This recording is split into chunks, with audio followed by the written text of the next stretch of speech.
अऊज़ु बिल्लाहि मिनश्शैतानिर्रजीम बिस्मिल्लाहिर्रहमानिर्रहीम अस्सलामु अलैकुम वरहमतुल्लाहि वबरकातुहू। उम्मीद करती हूँ कि आप तमाम खैरियत व आफ़ियत से होंगे और मेरी दुआ यही है कि परवरदिगार आलम आप तमाम को खैरियत व आफ़ियत से अपने घरों में खुश व खुर्रम शाद व आबाद रखे, आपकी हर दुआ हर तमन्ना हर इल्तिजा को शर्फ़ क़बूलियत अता फ़रमाएँ। आज जिस मौजू के साथ आपके सामने हाज़िर खिदमत हुई हूँ, हम बड़े मज़े लेकर बहुत शौक़ से बहुत इंटरेस्ट के साथ इस टॉपिक को अपने ज़ेर बहस बनाते हैं, ज़ेर मौजू बनाते हैं और बहुत अच्छा लग रहा होता है, बड़ा मज़ा आ रहा होता है हमें इस तरह की बातें करने में। और इसको हम एक टर्मिनोलॉजी दे देते हैं जिसको हम कहते हैं गॉसिप्स। चाहे वो हमारी टी पार्टी हो, चाहे हम वो किसी से मोबाइल पर बात कर रहे हों, चाहे हम ऑफ़िस में कोलीग्स एक साथ जमा हों, कॉलेज में एक साथ बैठे हों, यूनिवर्सिटी में हों, कहीं पर भी हों, तो हम ये बातें ज़रूर करने लग जाते हैं और इनमें हमारा बड़ा इंटरेस्ट डेवलप हो जाता है। वो क्या है?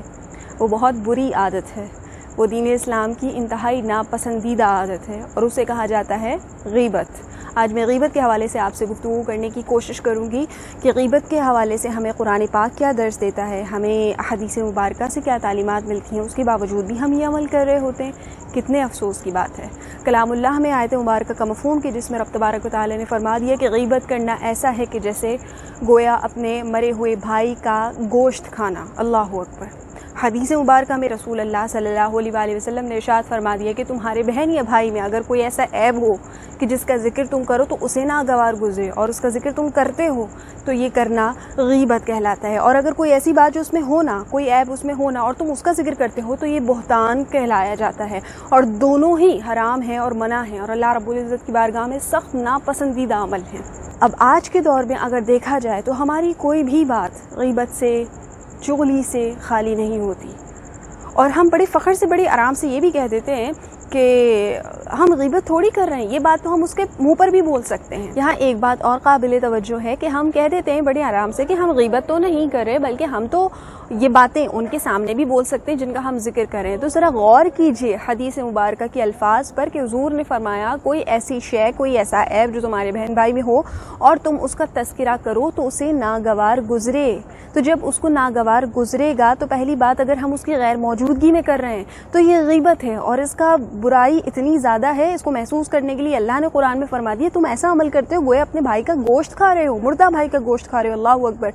और अगर हम उसके सामने कहने की हिम्मत रखते हैं, जिस तरह बड़े फ़ख्रियाना अंदाज में कह देते हैं कि ये बात तो हम उसके सामने भी कह सकते हैं, तो सोचिए ज़रा, अगर उसका कोई ऐप, कोई नुक्स ऐसा है जो आपको मालूम है और आप उसके मुंह पर बोलेंगे, आप उसके सामने उसका तज़किरा करेंगे, उसका दिल दुखेगा, उसको बुरा लगेगा, उसको तकलीफ़ होगी।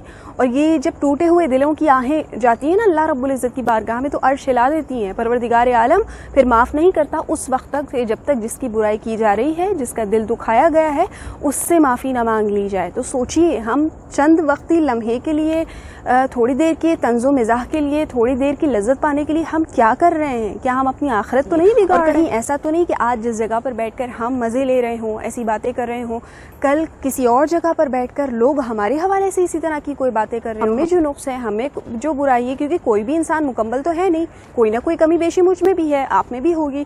आपकी किसी कमी का, मेरी किसी कमी का किसी और जगह पर बैठकर मजाक बनाया जा रहा हो, उसको ज़ेर गुफ्तगू लाया गया हो और उसके हवाले से बात की जा रही हो, तो क्या कभी सोचा कि हमारे दिलों पर क्या गुजरेगी अगर हमें ये पता चल गया कि हमारे किसी ऐब का, हमारी किसी बुराई का तज़किरा हमारे ही प्यारे, हमारे ही, हमसे ही मोहब्बत करने वाले, हमारे रिश्तेदार और अपने आप को हमारा दोस्त कहने वाले लोग कर रहे हैं?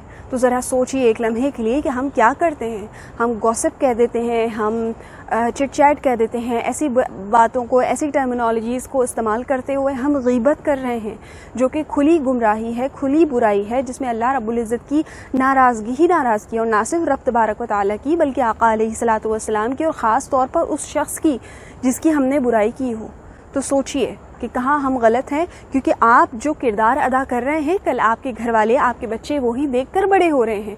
तो कहीं ऐसा तो नहीं है कि हम अपने बच्चों के दिलों के अंदर, उनकी परवरिश, उनकी तरबियत के अंदर गीबत का बीज बो रहे हैं? اور جب وہ بڑے ہو جائیں گے تو وہ چونکہ انہوں نے ہمیں کرتے ہوئے دیکھا ہے، وہ بڑے ہوں گے، وہ یہی باتیں کریں گے، تو کہیں ان کا یہ عمل ان کے لیے تو گناہ کا سبب بنے گا، ہمارے لیے بھی گناہ کا سبب بنے گا، چاہے ہم اس دنیا میں ہوں یا اس دنیا سے چلے جائیں۔ تو ہمیں اس غیبت جیسی برائی کو اپنے گھر سے، اپنی ذات سے، ہر جگہ سے، اپنے معاشرے سے ختم کرنا ہے۔ اسی وجہ سے اللہ رب العزت نے قرآن پاک میں بیان فرمایا، مثال اور تشبیہ ایسے دی کہ تم اس سے گھن کھاؤ، یہ عمل اتنا برا ہے، کیا تم ظاہری طور پہ اپنے بھائی یا بہن کے ساتھ یہ عمل کر سکتے ہو؟ نہیں کر سکتے۔ تو اس کے مترادف جو بات ہے، اس کے قائم مقام جو بات ہے، غیبت جیسا عمل، یہ تم کیسے کر لیتے ہو اتنی آسانی سے؟ یہ تمہیں برا کیوں نہیں لگتا؟ اس سے تمہیں محسوس کیوں نہیں ہوتا کہ تمہارے بہن یا بھائی کو تکلیف ہوگی؟ یہ بات جب اس کو پتہ چلے گی کہ میرے فلاں دوست نے، فلاں کزن نے میرے حوالے سے یہ بات کر دی، میری ایپ کا جو ہے وہ چرچا کر دیا، تو سوچنا چاہیے عزیزان من۔ اللہ رب العزت نے کلام پاک کو ہمیں تلاوت کرنے کا بھی حکم دیا ہے، ساتھ ساتھ اس کو پڑھ کر سمجھنے کا بھی حکم دیا ہے۔ اللہ رب العزت نے ایسی تشبیہات اور ایسے الفاظ کا چناؤ کیوں کیا ہے؟ یہ الفاظ بڑا اثر رکھتے ہیں، تو اگر ان الفاظوں کی، ان لفظوں کی گہرائی کو ہم سمجھ لیں تو بہت ساری چیزیں ہمیں سمجھ میں آ جائیں گی، دنیاوی زندگی بڑی آسان ہو جائے گی۔ آپ سے گزارش کرتی ہوں کہ خدا را اگر آپ کے اندر غیبت کرنے کی عادت ہے، یا کم از کم عادت نہیں ہے تو بہت ہی اچھی بات ہے، جس جگہ پہ، جس محفل میں آپ بیٹھے ہیں اور اگر وہاں غیبت ہو رہی ہو تو یا تو اس کو اپنی زبان سے روکنے کی کوشش کریں، اور اگر ایسا نہیں ہو سکتا تو کم از کم ہمارے ایمان کا نچلا درجہ، آخری درجہ یہ ہے کہ اس نشست کو چھوڑ کر چلے جائیں۔ میری بات اگر آپ کے دل کو لگی ہو تو اس ویڈیو کو صدقہ جاریہ سمجھ کر زیادہ سے زیادہ شیئر کیجیے گا، ہو سکتا ہے آپ کی میری یہ بات کہہ دینے سے کسی کے اندر سے یہ برائی ختم ہو جائے، اور اس طرح کا عمل کرنا، کسی کے اندر سے برائی ختم کر دینا میرے اور آپ کے دونوں کے لیے صدقہ جاریہ بنے گا۔ میں انشاءاللہ پھر کسی اچھے موضوع کے ساتھ آپ کے سامنے حاضر خدمت ہوں گی، تب تک اپنا بہت خیال رکھیے گا اور غیبت سے نفرت کیجیے گا اور غیبت کو روکتے رہیے گا۔ اللہ رب العزت ہم سب کا حامی و ناصر ہو۔ فی امان اللہ۔